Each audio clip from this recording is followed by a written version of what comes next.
Good evening students.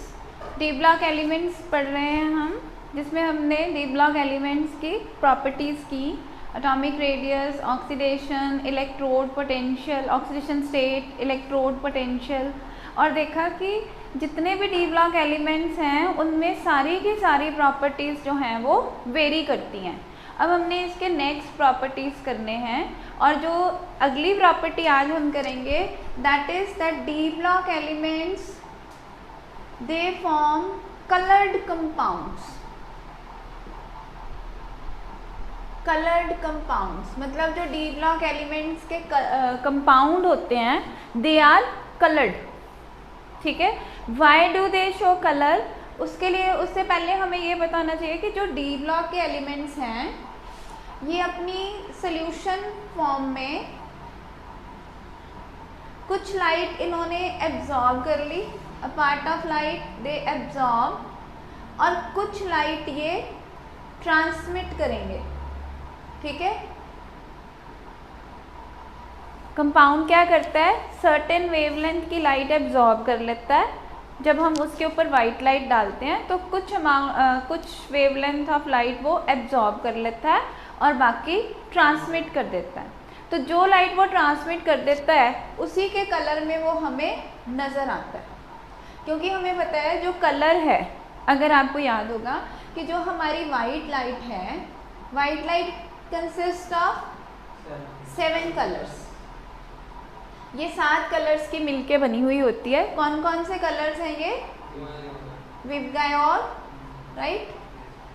तो ये इनकी जो वेवलेंथ है that varies from 4000 angstrom to 7000 angstrom.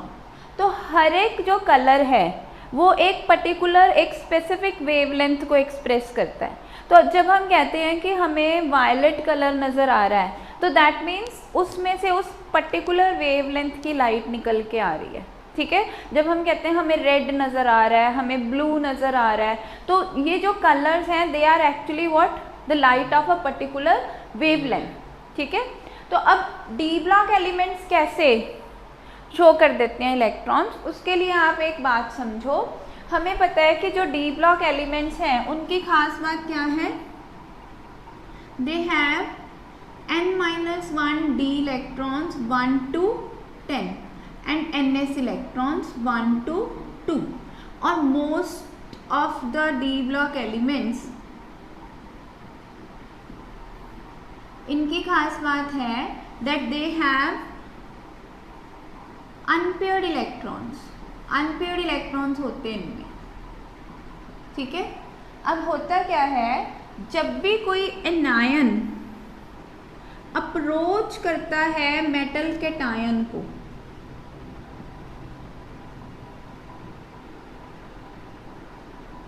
तो जो मेटल के डी ऑर्बिटल्स हैं जो कि ओरिजिनली डीजेनरेट थे, what do we mean by the term degenerate? Degenerate का मतलब होता है दे हैड इक्वल एनर्जी। जो डी हमें पता है ना, डी जो है 5 टाइप का है। कौन कौन सा? D X Y, D Y Z, D Z X, D X square minus Y square and D Z square. ये 5 तरह का है। ओरिजिनली ये पांचों के पांचों एक ही एनर्जी के होते हैं, इन सब की एनर्जी सेम होती है। When they have the same energy we call them degenerate orbitals. कौन से ऑर्बिटल्स? ये ओरिजिनली डीजेनरेट होते हैं, लेकिन बट दे स्प्लिट। कब स्प्लिट कर जाते हैं? जब कोई एनायन इनको अप्रोच करता है। एनायन की प्रेजेंस में डी ब्लॉक के जो डी सबशेल हैं ये स्प्लिट कर जाते हैं 2 हिस्सों में। ये 3 एक जैसे हैं, D X Y, D Y Z, D Z X, ये अलग हो जाते हैं। इनको हम बोलते हैं T2G। ठीक है, T2G में कौन कौन आ गए? D X Y, D Y Z and D X Z. ये 3 एक तरह के हो गए और 2 एक तरह के हो गए, EG। dx² minus dy² and dz², ये एक जैसे क्यों है, उसके लिए आपको डी सब शेल की शेप्स पता होनी चाहिए। ये हमारा x एक्सिस है, ये y एक्सिस है। अगर जो डम्बल्स हैं इसके लोब्स हैं वो x और y के बीच में होते हैं तो हम उनको बोलते हैं dxy, ठीक है। अगर यही लोब्स, ये z, जस्ट अ मोमेंट, ये z आ गया हमारे पास, z एक्सिस, ये y, ये z, ये x। अब जो लोब्स हैं वो कहाँ पे हैं, x एक्सिस और z एक्सिस के प्लेन में। इसका नाम क्या आ जाएगा, dxz, और ये आ गया yz। yz का मतलब है कि लोब्स जो हैं वो किस प्लेन में हैं, y और z के प्लेन में हैं। तो यानी कि ये तीन जो हैं ये तीनों प्लेन्स में होते हैं। तो ये एक तरह के हो गए। जो हमारा है dx² माइनस y², ये x एक्सिस, ये y एक्सिस, तो dx² माइनस y² ये टाइप है, मतलब they are along the x axis and y axis. और जो dz² है, अगर हम ये मान लें ये z एक्सिस है तो dz² थोड़ा स्पेशल होता है, along the z axis with the ring around it, electron वाली रिंग इसके इर्द गिर्द होती है। दिस इज z², ठीक। अब इन दोनों में क्या सिमिलैरिटी है, ये दोनों एक्सिस के ऊपर है और ये तीनों प्लेन्स में हैं। तो ये तीनों एक टाइप हो गई, दैट इज T2G, और ये दोनों एक टाइप हो गई EG। इनकी हो गई स्प्लिटिंग। स्प्लिटिंग का मतलब दोनों पहले सेम, पांचों के पांचों सेम एनर्जी पे थे, लेकिन अब क्या होगा, 3 की एनर्जी अलग हो गई, 2 की एनर्जी अलग हो गई, ठीक। अगर हम ये मान के चलें कि ये हमारा ओरिजिनली डी सब शेल था, ठीक है, जिसमें 5 थे, 1 2 3 4 और 5, लेकिन जब इसको एनायन ने अप्रोच किया तो क्या हुआ, कुछ की एनर्जी बढ़ गई और कुछ की एनर्जी कम हो गई। यहाँ आ गए 2 जिन्हें हमने नाम दिया Eg, ये आ गए हमारे पास 3 T2G, ठीक है। अब हमें नजर आ रहा है कि this one is lower in energy and this one is higher in energy, ठीक। और कलर की थ्योरी हमने क्या पढ़ी हुई है एटॉमिक स्पेक्ट्रा में, कि जब भी इलेक्ट्रॉन जो है वो एनर्जी एब्जॉर्ब करता है तो लोअर एनर्जी लेवल से हायर एनर्जी लेवल पे जंप करता है, ठीक है। अब जब वो हायर एनर्जी लेवल पे पहुंचा, वापस अपनी स्टेट पे आना चाहता है, तो जितनी एनर्जी एब्जॉर्ब करके पहुंचा था वो सारी की सारी एनर्जी वो एमिट कर देगा, और जिस कलर में एमिट करेगा वही कलर हमें नज़र आएगा। ऐसा ही होता है डी ब्लॉक एलिमेंट्स में, ठीक है। मान लो यहाँ पे एक इलेक्ट्रॉन था, ठीक, कोई भी कंपाउंड था जिसमें D1 कॉन्फ़िगरेशन है, let us suppose D1 configuration है।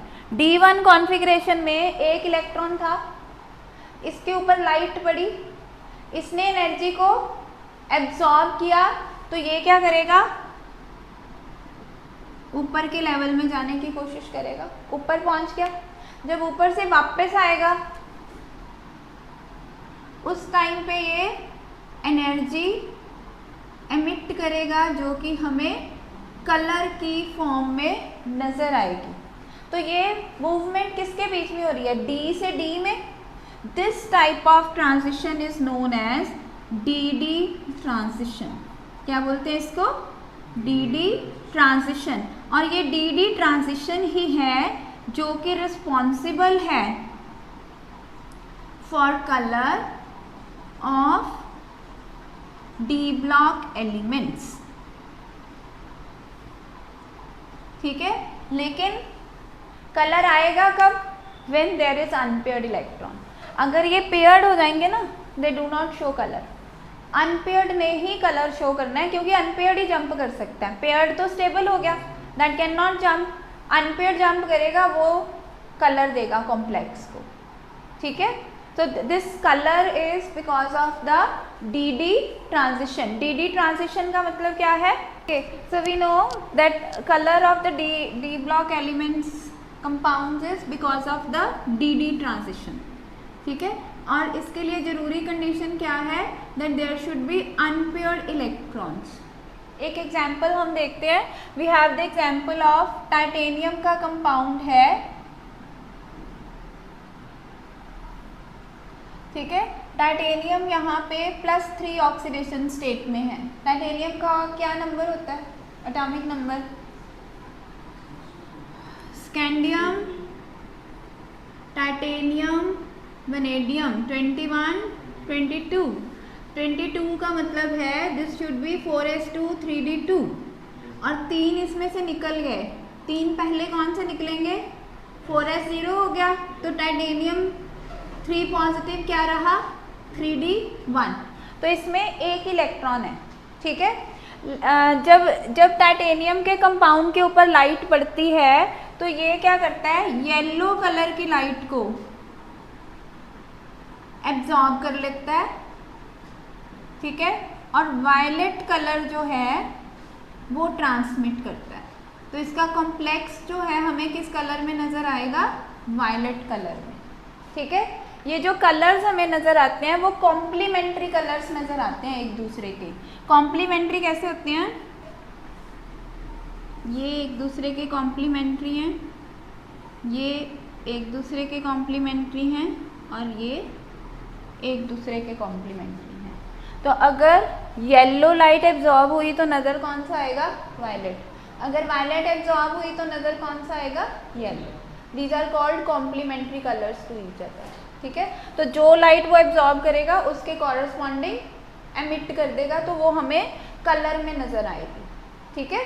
सो इसमें क्या है, अनपेयर्ड इलेक्ट्रॉन है, ये एनर्जी को एब्जॉर्ब करेगा, जंप करेगा, वापस आएगा और कलर शो करेगा, ठीक। तो अब देखो हमारे पास केस है जिंक 2 पॉजिटिव का, cadmium 2 positive, mercury 2 positive. Zinc होता है 30, कॉन्फ़िगरेशन 4s2 3d10। जब जिंक 2 पॉजिटिव स्टेट में गया तो ये 4s के 2 इलेक्ट्रॉन गायब हो गए, बचा क्या? 3d10। अब ये 3d10 की क्या बात है? This is fully filled. Fully filled होने की वजह से no D transition, no D transition, therefore no colour. तो जिंक, कैडमियम और मरकरी के कंपाउंड्स जो हैं they do not show any colour. ऐसा ही स्टेट हमें इनका नज़र आता है कॉपर, सिल्वर और गोल्ड का +1 ऑक्सीडेशन स्टेट। +1 ऑक्सीडेशन स्टेट कैसे? देखो कॉपर क्या होता है 29 और इसका कॉन्फ़िगरेशन क्या है 4s1 3d10। जब ये अपनी +1 ऑक्सीडेशन स्टेट में गया, +1 में गया तो ये 4s इलेक्ट्रॉन्स निकल गए बाहर, बचा क्या? 3d10। So no unpaired electron, no colour, ठीक। लेकिन अगर यही कॉपर 2 पॉजिटिव होगा तो कॉन्फ़िगरेशन क्या है 3d9, there is unpaired electron. Unpaired electron है तो वो डी ट्रांजिशन अंडरगो करेगा and that will show colour, ठीक है।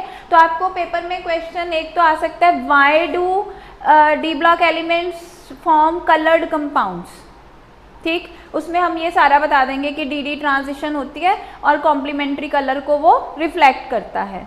दूसरा क्वेश्चन आपको आ सकता है why zinc, cadmium, mercury compounds are not coloured, why they form white compounds, या they may ask you question that why copper in +1 oxidation state is colorless whereas copper in +2 oxidation state is colored।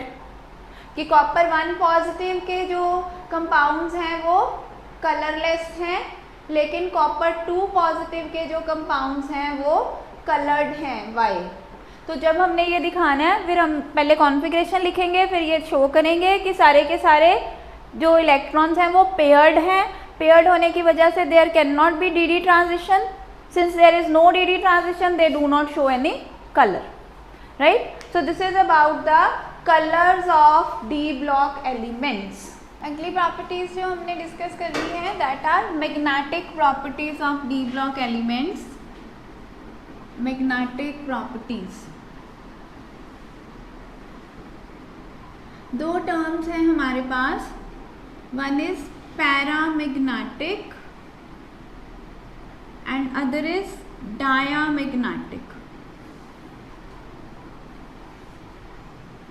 Paramagnetic और diamagnetic क्या होते हैं? Paramagnetic substances होते हैं which are weakly attracted bye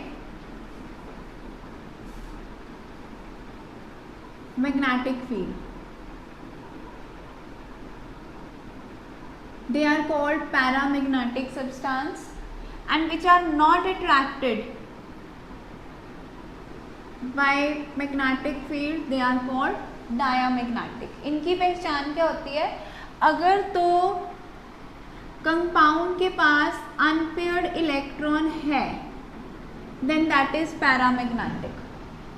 अगर unpaired electrons नहीं है then they are diamagnetic substances, ठीक है। Paramagnetic when they have unpaired electron in their configuration then they are called paramagnetic. जो मैग्नेटिक मोमेंट हम कैलकुलेट करते हैं ना, that we calculate from number of unpaired electrons. इसको हम कैलकुलेट करते हैं n×n+2 whole under root Bohr magneton. Bohr magneton इसके यूनिट्स होते हैं, ठीक है, where n is number of unpaired electrons. अब हमें पता है most of the D block elements they exist in +2 oxidation state, ठीक है। If we talk about first transition series, first transition series में हमारे पास कौन कौन है? Scandium, titanium, vanadium, chromium, manganese, iron, cobalt, nickel, copper and zinc, ठीक है। इसका आउटर इलेक्ट्रॉनिक कॉन्फ़िगरेशन क्या हो गया? सारे होते हैं 4s2 और 3d1 to 10 है ना, तो 4s2 इलेक्ट्रॉन गए, this is 3d1। Scandium 2 positive की आउटर इलेक्ट्रॉनिक कॉन्फ़िगरेशन क्या हो गई? 3d1। टाइटेनियम 2 पॉजिटिव क्या हो गया? 3d2।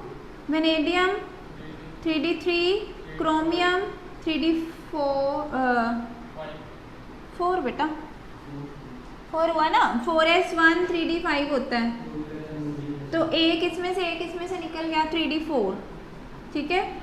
और manganese 3d5, iron 3d6, 3d7, 3d8, 3d9 and 3d10। इसमें अनपेयर्ड इलेक्ट्रॉन 1, 2, 3, 4, 5। अब ये D6 है, तो इस पे अनपेयर्ड कितने रह गए? 4, 3, 2, 1, 0। तो जिंक तो हमें पता लग गया, +2 ऑक्सीडेशन स्टेट में जिंक क्या है? डायामैग्नेटिक। इन सबके पास इलेक्ट्रॉन्स हैं अनपेयर्ड, ये क्या है? पैरामैग्नेटिक। लेकिन अगर हम ध्यान से देखें तो क्या हो रहा है? स्कैंडियम से लेके मैंगनीज तक इंक्रीज कर रहे हैं नंबर ऑफ अनपेयर्ड इलेक्ट्रॉन्स, ठीक है। और फिर आयरन से लेके जिंक तक डिक्रीज हो रहे हैं।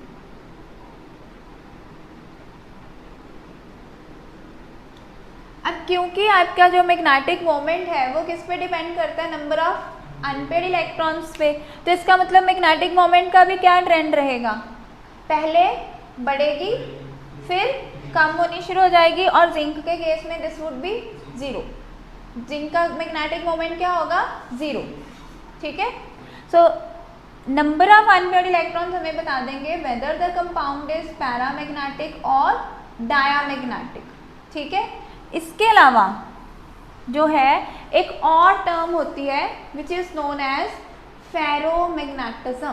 फेरोमैग्नेटिक सब्सटेंसेस होते हैं which are strongly attracted by magnetic field. जैसे हमने पैरामैग्नेटिक में कहा ना कि they are weakly attracted by magnetic field, तो फेरोमैग्नेटिक क्या होते हैं? Which are strongly attracted by magnetic field. और इसमें हमारे पास आ जाते हैं iron, cobalt and nickel. Iron, cobalt और निकल ये तीनों ऐसे एलिमेंट्स हैं जो कि फेरोमैग्नेटिक इन नेचर हैं। They are strongly attracted by magnetic field. ठीक है। इसके अलावा अगर हम किसी भी सब्सटेंस को एक्सटर्नल मैग्नेटिक फील्ड की प्रेजेंस में वे करें और उसका वेट ज़्यादा आए, तो उससे हमें पता चल जाएगा कि ये पैरामैग्नेटिक है। ठीक है। और अगर वेट इज लेस, अगर वेट कम आए, देन दिस इज डायामैग्नेटिक। ठीक है। जनरली इस पे ना क्वेश्चन क्या आता है, वो आपको एलिमेंट्स दे देंगे और कहेंगे कि इनको इनके मैग्नेटिक मोमेंट के ऑर्डर में इंक्रीजिंग डिक्रीजिंग ऑर्डर में अरेंज करो, या ज़्यादा से ज़्यादा ये है कि इसका कितना होगा मैग्नेटिक मोमेंट। या तीसरा एक टाइप ऑफ क्वेश्चन आता है that you are given with the magnetic moment and you are to calculate number of unpaired electrons. तो वो हमारे पास ये फॉर्मूला है। ठीक है। हाँ, मान लो मैं कहती हूँ कि magnetic moment is √24, what is the number of unpaired electrons? √24 है, मैग्नेटिक मोमेंट √24 है, बताओ n क्या होगा? √24 should be equal to √n into n+2। Under से अंडर तो कैंसिल ही हो गया, यानी 24 शुड बी इक्वल टू हाँ n इंटू n+2। अगर हम n 4 ले लेते हैं तो 4 into 6 24, that means n is 4। ठीक है। तो इस तरह का आपको 1 मार्क का क्वेश्चन आ सकता है। You are given with the magnetic moment and you are to calculate number of unpaired electrons. So this is about the magnetic properties